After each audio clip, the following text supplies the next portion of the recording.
And you know, of all of the things that whenever it was, I love about the most native language, especially Cherokee, is there's one thing that we absolutely cannot do in Cherokee, and that is curse. There is no profanity in the Cherokee language.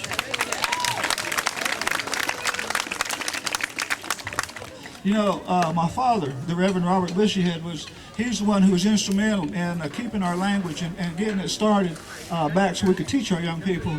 And he and I was at the North Carolina Center for the Advancement of Teaching and had a whole congregation of teachers.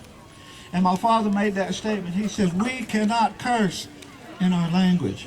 This teacher raised her hand. She was amazed. She said, excuse me, Reverend. Said, but did I understand you to say that you can't curse in your language? My father said, that's correct. And she said, so what do you do when you get mad? My father said, we use your language for that.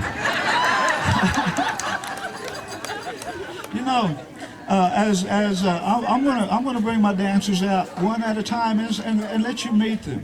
Like I said, we're all members of the Eastern Band, and you know the fact that the Eastern Band is even there is an incredible feat.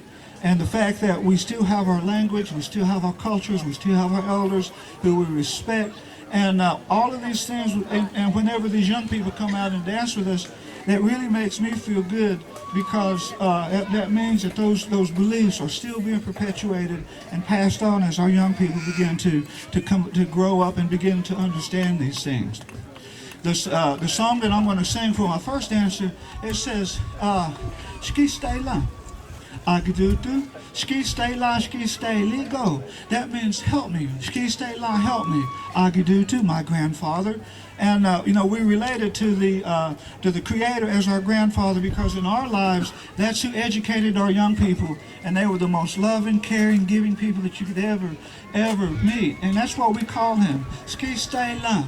Help me, my grandfather.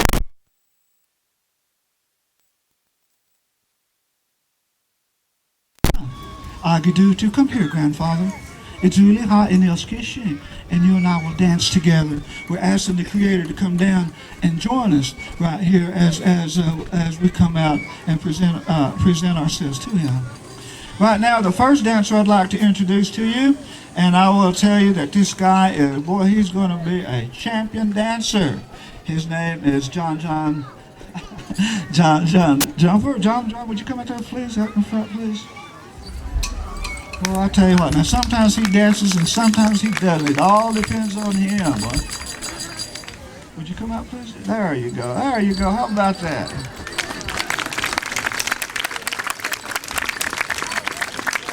Well, I tell you what, I got to be good to these guys. They're union people.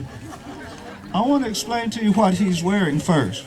And all the way down to see his leggings, the things that are around his ankles. A long time ago, whenever we had dancers out there and people would gather like this to watch the dancers, they would come and their favorite dancers, they would take gifts and place them at that dancer's feet to show that they appreciated the dances. Nowadays, what we do is we offer an incentive, we offer prize money. And they come out and it gives them a chance to express themselves, to show how good they can dance. And they dress like this so that the judges can pick them out. On his feet, this is Angorian goat skin. And if you ever notice a goat, it can run and jump on ice and rocks and never lose its foot. Well, that's what this is for. This is to borrow that, because we're all brothers and sisters. And as brothers and sisters, we can borrow those things from them. And we're borrowing the sure-footedness of the Angorian goat. That's why the goat skin is, so he won't trip and be sure-footed. If you look at his bustles, the bustles we represent the flight of the bird. It represents the greatness, and usually when they wear eagle feathers, that's what it is. You're asking the eagle to come and share that with you. This headpiece right there is made out. It's called a roach. It's made out of porcupine guard hair and dyed deer tail. On his top, on that one feather on top, that signifies that he is growing up and will soon become a warrior. And you'll notice that the other dancers, when they come out, will wear 2 eagle feathers, which signifies that indeed they were. And I was just looking at John's right here, and hold your wands out for me, please. There you go, see? And that right there represents the time and the breath, you know, the breeze, and because that's the gift of the Creator is the breath as he breathes on us right here. And I noticed something out. Boy, he's a modern Cherokee right there, even down to his shoes right there. Boy, those are grand. Those are honest to goodness Eastern Band flip-flops. Right now, though, we're going to bring him on, and he's going to show you his style of fancy dance. Like I said, he is all of 4 years old. So, boy, you're going to really have to give him lots of applause, or he might stay mad at me all day. Okay? Here we go. How about it, John?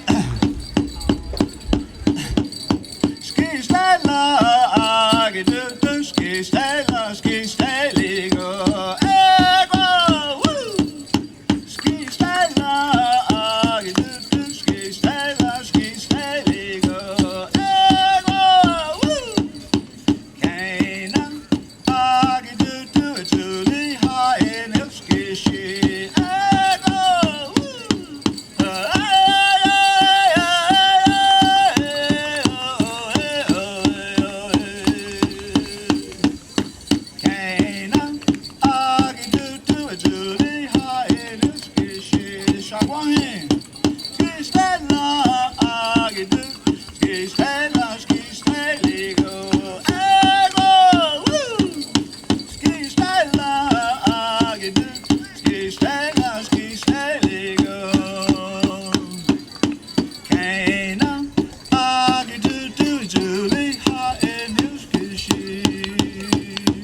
Hey, how about that? All right, thank you.